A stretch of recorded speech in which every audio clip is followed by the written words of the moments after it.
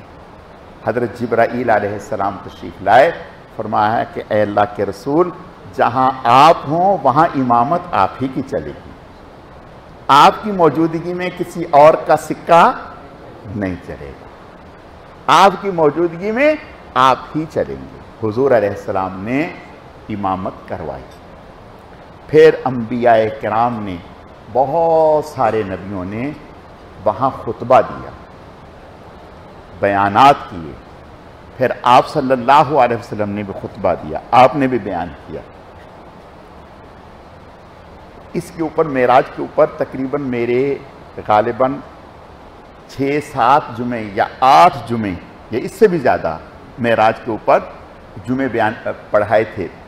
نہیں تو میرے خیال 8-10 جمعے تو ہوں گے اس کے اوپر، صرف معراج کے اوپر بہت تفصیل کے ساتھ بات کی تھی۔ تو آپ صلی اللہ علیہ وسلم نے جو ہے پھر بیان کیا۔ پھر اس کے بعد آگے جب آسمانوں پر جانا تھا تو ایک سیڑھی لائی گئی۔ اب وہ سیڑھی کیسی تھی، کیا تھی، اس کے لیے اطلاق لفظ سیڑھی کا بولا گیا۔ دیکھو، میں نے ایک بات صبح آپ سے کہی تھی آج ہی، کہ اللہ کے لیے وسع کرسیہ السماوات والارض، کہ اس کی کرسی نے زمین و آسمان کو گھیرا ہوا ہے۔ کرسی کا معنی ہمیں پتہ ہے، کرسی، لیکن وہ کرسی کی کیفیت کیا ہے؟ اس کرسی کی کیفیت کیا ہے؟ جو کرسی اللہ کے لیے جس کا جو بولی گئی ہے، اس کی کرسی کما یلیق بشانہ، جیسے اس کی شان کے لائق ہے، اس کی کیفیت، اس کی حیت، اس کی صورت ہم متعین نہیں کر سکتے۔ بات سمجھ میں آئی؟ اسی طرح سیڑھی کا لفظ، زینے کا لفظ تو بولا گیا کہ زینہ لایا گیا، وہ زینہ کیا تھا، کیسا تھا، کتنا تیز رفتار تھا، ہم نہیں سمجھ سکتے۔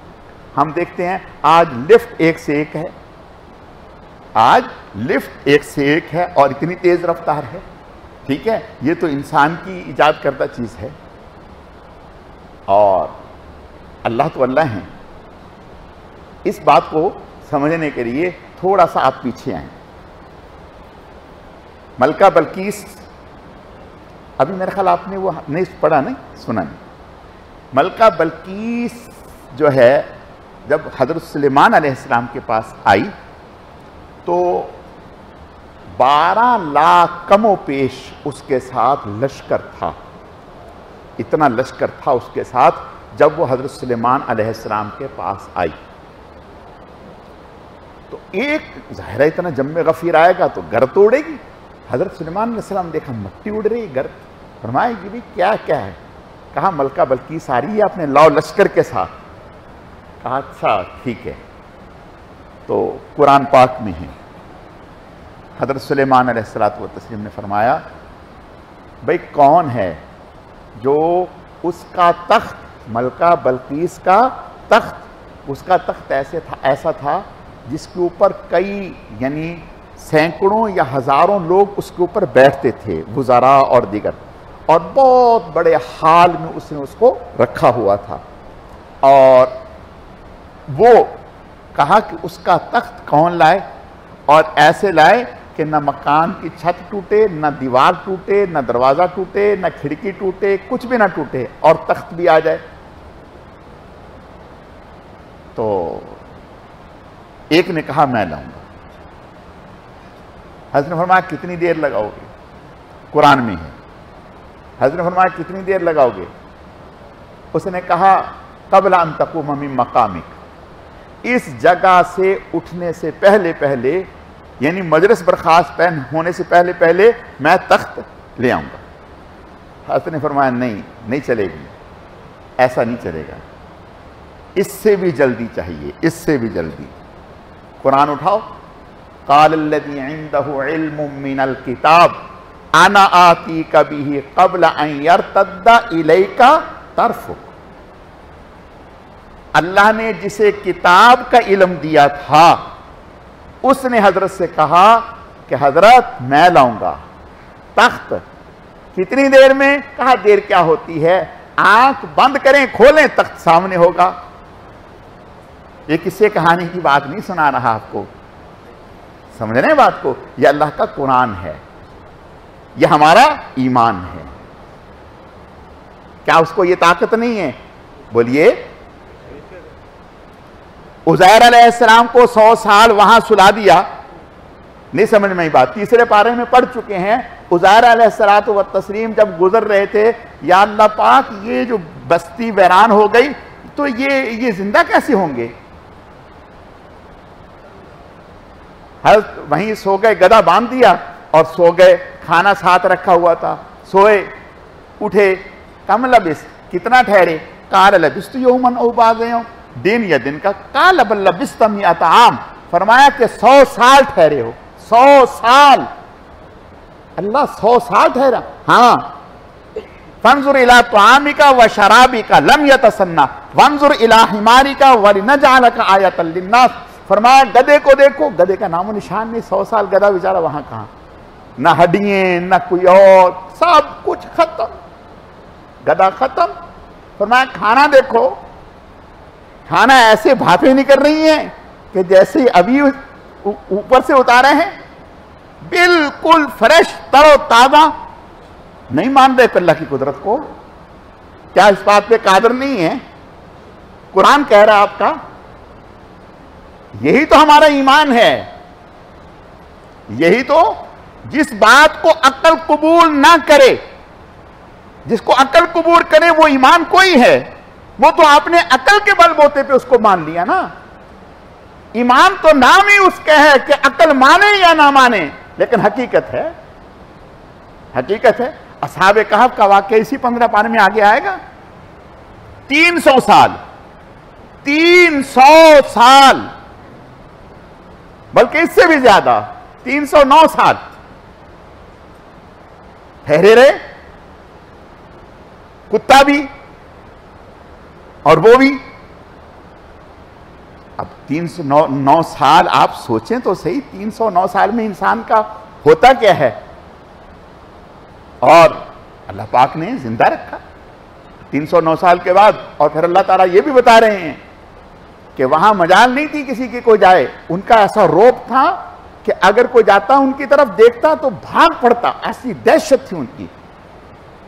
اور یہ دہشت کس نے بنائی؟ اللہ نے۔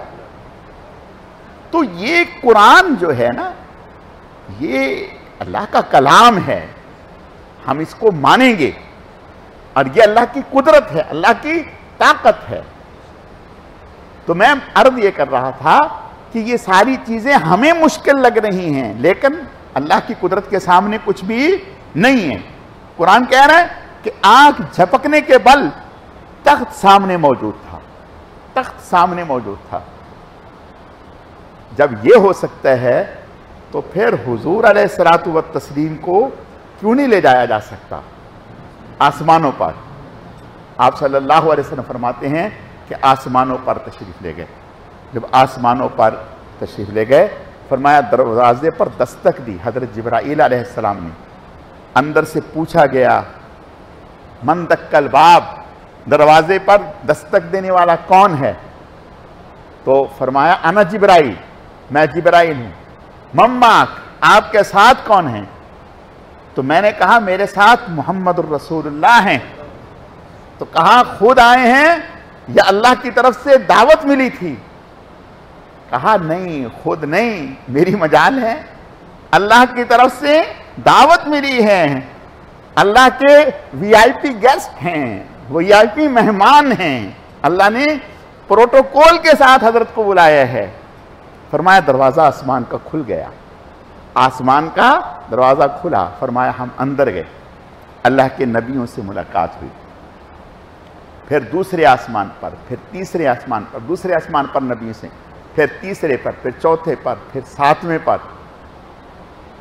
اور پھر آپ صلی اللہ علیہ وسلم فرماتے ہیں کہ پھر آگے اور آگے سدرۃ المنتہا پر، پھر اور آگے، فرمایا پھر ایسی جگہ کہ ایک میدان ہے جہاں قلم کے چلنے کی آواز ہے، قلم کے، تو فرمایا یہ تقدیر کا قلم ہے۔ تو فرمایا کہ پھر ایک اور جگہ پر سدرۃ المنتہا پر میں نے دیکھا، آپ صلی اللہ علیہ وسلم فرماتے ہیں کہ جو مختلف رنگوں سے ڈھکا ہوا ہے، سونے کے پروانے گر رہے ہیں۔ فرمایا پھر اور اوپر، فرمایا کہ پھر جبرائیل علیہ السلام کو ان کی اصلی شکل میں دیکھا، جبرائیل علیہ السلام کو ان کی اصلی شکل میں دیکھا، 600 پر تھے۔ فرمایا وہ پروں کو جب ہلا رہے تھے تو خوبصورت مختلف رنگوں کے موتی جھڑ رہے تھے۔ یہ عام آدمی جبرائیل علیہ السلام کو نہیں دیکھ سکتا۔ یہ جو سرجری ہوئی تھی نا، تو یہ اسی لیے ہوئی تھی کہ وہاں کے جو حالات ہیں اور وہاں کی جو چیزیں ہیں ان کو برداشت عام آدمی نہیں کر سکتا۔ حضور علیہ الصلوۃ والتسلیم نے فرمایا، اور قرآن نے ذکر کیا، قرآن نے ذکر کیا، وہ سورۃ النجم میں، قاب قوسین او ادنی فاوحی الی عبدہ ما اوحی، فرمایا پھر اور آگے گئے، جب اور آگے گئے تو پھر جبرائیل علیہ السلام رک گئے، جبرائیل علیہ السلام رک گئے۔ تو میں نے کہا کہ بھئی یہ کیا، وہاں سے میرے ساتھ چلے اور یہاں آ کر کے ساتھ چھوڑ دیا۔ کہا اگر یکسر منہ برتر پرم فروغ تجلا بسوزد پرم، حضرت اب تو میری پرواز ختم، اگر ایک بال برابر بھی اور اوپر جاتا ہوں تو تجلیات الہیہ سے جل کر کوئلہ ہو جاؤں گا، میری طاقت نہیں، اب میری طاقت ختم، اب آپ ہی کی طاقت ہے۔ اللہ اکبر۔ آپ صلی اللہ علیہ وسلم فرماتے ہیں جب میں اور آگے چلا تو فرمایا کہ کسی کے چلنے کی آواز آئی، تو میں نے کہا کہ یہ کس کے قد چلنے کی آواز ہے؟ تو مجھے آواز آئی کہ یہ بلال حبشی کے چلنے کی آواز ہے۔ میں نے کہا کہ بلال حبشی یہاں کہاں؟ کہا کہ وہ زمین پر چل رہا ہے، اس کے قدموں کی آہٹ آپ کو یہاں سنائی جا رہی ہے تاکہ آپ کو وحشت نہ ہو۔ فرمایا کہ پھر میں نے حضرت ام سلیم رضی اللہ تعالیٰ ان کی آواز سنی، سیدنا صدیق اکبر رضی اللہ تعالیٰ عنہ کی آواز سنی۔ یہ اللہ پاک نے محض اپنی قدرت کاملہ سے مجھے یہ ساری چیزیں دکھائیں۔ پھر اللہ پاک نے مجھے جنت دکھائی، پھر جہنم دکھائی، اور فَأَوْحَى إِلَىٰ عَبْدِهِ مَا أَوْحَى۔ آپ صلی اللہ علیہ وسلم فرماتے ہیں کہ پھر ایک موقع ایسا آیا کہ میں سجدہ ریز ہو گیا، سجدہ کیا، اور پھر اللہ تعالیٰ کی طرف سے میری اوپر جو میرے ساتھ کلام کیا گیا، میری طرف وحی کی گئی، میرے ساتھ کلام کیا گیا، اور جو اللہ کی شایع نشان لائی۔ جی تو فرمایا کہ پھر مجھ سے یہ بھی کہا گیا کہ بھئی آپ لائیں کیا ہیں، آپ لائیں کیا ہیں، کیا تحفہ لے کے ہیں؟ روئے زمین سے آئے ہیں تو آپ کے ہاں کمی کیا ہے یا اللہ پاک جو آپ کے لیے کہا نہیں، کہا التحیات للہ والصلوات والطیبات السلام علیکم، التحیات للہ والصلوات والطیبات، بس یہاں تک۔ تمام قولی باتیں، فعلی باتیں، بدنی باتیں، تمام عاجزی انکساری اللہ تیرے لیے ہے، تیرے لیے ہے۔ بس پھر آگے سے کہا گیا السلام علیک ایھا النبی، اے نبی تجھ پر سلامتی ہو، تجھ پر سلامتی ہو۔ تو میں نے فوراً کہا السلام علینا وعلی عباد اللہ الصالحین، اے اللہ صرف میرے پر ہی نہیں بلکہ وعلی عباد اللہ الصالحین، جو میری پیچھے ایک قوم ہے، قیامت تک آنے والی امت ہے، نیک بندے ہیں، ان پر بھی تو ان پر بھی۔ تو فرمایا کہ پھر اس پر جبرائیل نے کہا اشہد اللہ الہ الا اللہ وحدہ لا شریک لہ واشہد ان محمدا عبدہ ورسولہ، میں گواہی دیتا ہوں اس بات۔ آپ نے ارشاد فرمایا اللہ پاک نے مجھے پھر تحفہ دیا، تحفے کے بدلے میں تحفہ دیا۔ تحفہ کیا دیا؟ 50 نمازیں، 50 نمازیں۔ فرمایا میں خوشی خوشی لے کے آیا، جب میں گزر رہا تھا تو حضرت موسیٰ علیہ السلام سے ملاقات۔ موسیٰ علیہ السلام نے فرمایا حضرت رکیں تو کیا ملا؟ کیا ملا؟ کہا 50 نمازیں ملی ہیں۔ کہا اللہ اکبر، مجھے اپنی قوم کا بڑا سخت تجربہ ہے، ان کو تو 2 ملی تھی وہ بھی نہ پڑھ سکے، 2 ملی وہ بھی نہ پڑھ سکے، اور آپ 50 لے کے آئے ہیں۔ حضرت یہ کیسے ہوگا؟ یہ تو سارے پھر نمازیں ہی پڑھتے رہیں گے، نہیں ہو سکے گا۔ آپ اللہ کی بارگاہ میں جائیں، درخواست کریں کہ اس میں کچھ تخفیف ہو۔ آپ صلی اللہ علیہ وسلم ارشاد فرماتے ہیں میں گیا، تو فرمایا کہ میں گیا تو اس میں تخفیف ہوئی، پھر گیا پھر تخفیف ہوئی، پھر گیا پھر تخفیف ہوئی، پھر گیا پھر تخفیف ہوئی۔ غرض یہ کہ 5 رہ گئیں۔ موسیٰ علیہ السلام نے فرمایا 1 دفعہ اور چلے جاؤ۔ فرمایا نہیں، اب شرم آتی، اب نہیں جا رہا۔ تو فرمایا جب میں آگے چلا تو پیچھے سے آواز آئی لا تبدیل لکلمات اللہ، اے ہمارے پیارے، اللہ کا کلمہ، اللہ کی بات بدلا نہیں کرتی۔ آپ کی امت پڑھے گی 5، ثواب 50 کا ہی لکھوں گا، پڑھے گی 5 اور اجر و ثواب 50 کا ہی لکھوں گا۔ آپ صلی اللہ علیہ وسلم فرماتے ہیں کہ پھر میں آیا، پھر مکہ آیا، اور جب مکہ آیا تو میں نے مکہ والوں کو ذکر کیا۔ انہوں نے کہا کہ یہ کیا بات ہو گئی، ایسا کیسے؟ اچھا بھائی چلو ٹھیک ہے، آپ اگر گئے ہیں تو اسی موقع پر ابو جہل نے دیکھو صدیق اکبر سے کہا کہ اب وہ تو بڑے خوش تھے اس بات پر کہ ہمیں بڑا اچھا موقع آیا لوگوں کو گمراہ کرنے کا۔ ہم کہیں گے کہ دیکھو ہم تمہیں کہتے تھے نہ مانو اس کی بات، آج تو تم بتاؤ۔ تو یعنی ظاہر ہے اس بات سے ہم لوگوں کو گمراہ کریں گے کہ ایک ایسی بات کوئی آدمی کہہ دے تو انسان اس کو قبول ہی نہیں کرتا۔ تو صدیق اکبر کے پاس آیا، کہنے لگا اب تو مانے گا نا تو؟